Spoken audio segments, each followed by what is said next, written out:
ತಾವು ನೋಡ್ತಕ್ಕಂಥ ದೇವಸ್ಥಾನ ಚಾಮರಾಜನಗರದಿಂದ ಸುಮಾರು 5 ಕಿಲೋಮೀಟರ್ ದೂರದಲ್ಲಿದೆ. ಇದು ಹರಳಕೋಟೆ ಜನಾರ್ದನ ಸ್ವಾಮಿ ದೇವಸ್ಥಾನ ಅಂತೇಳಿ. ಇದು ಸುಮಾರು 1116 ವರ್ಷದ ದೇವಸ್ಥಾನ. ಇದು ವಿಶೇಷ ಏನಪ್ಪ ಅಂತ ಹೇಳಿದ್ರೆ ಎಲ್ಲ ದೇವರುಗಳು ಉತ್ತರಾಭಿಮುಖಕ್ಕೆ ಪೂರ್ವಮುಖವಾಗಿದ್ದರೆ ಇದೇನು ಪಶ್ಚಿಮಾಮುಖವಾಗಿದೆ.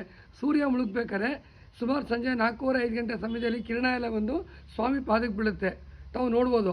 ಪ್ರತಿನಿತ್ಯ ಬೆಳಗ್ಗೆ 6 ಗಂಟೆಯಿಂದ 8 ಗಂಟೆವರೆಗೆ ಪೂಜೆ ಇರುತ್ತೆ. ಮತ್ತು ಪ್ರತಿ ಶನಿವಾರ ಬೆಳಗ್ಗೆ 7 ಗಂಟೆಯಿಂದ ಸಂಜೆ 5 ಗಂಟೆವರೆಗೂ ಪೂಜೆ ಇರುತ್ತೆ. ಕಾರ್ತಿಕ್ ಮಾಸ ಇದು ವಿಶೇಷವಾದಂಥ ಧಾತ್ರಿ ಹವನ ಇಟ್ಕೊಂಡಿರ್ತೀವಿ. ಮತ್ತು ಮಾರ್ಗಶಿರ ಮಾಸದಲ್ಲಿ ವಿಷ್ಣು ದೀಪೋತ್ಸವ ಇರುತ್ತೆ. ಮತ್ತು ಡಿಸೆಂಬರ್ಲೂ ಸಹ ವಿಶೇಷವಾದಂಥ ಪೂಜೆಗಳಿರುತ್ತೆ. ಯಾವುದೇ ಹಬ್ಬ ಹರಿದಿನಗಳಲ್ಲಿ ಸಂಜೆವರೆಗೂ ದೇವಸ್ಥಾನ ತೆಗೆದಿರುತ್ತೆ. ಅದು ಇಲ್ಲಿ ಸ್ಥಳ ಪುರಾಣ.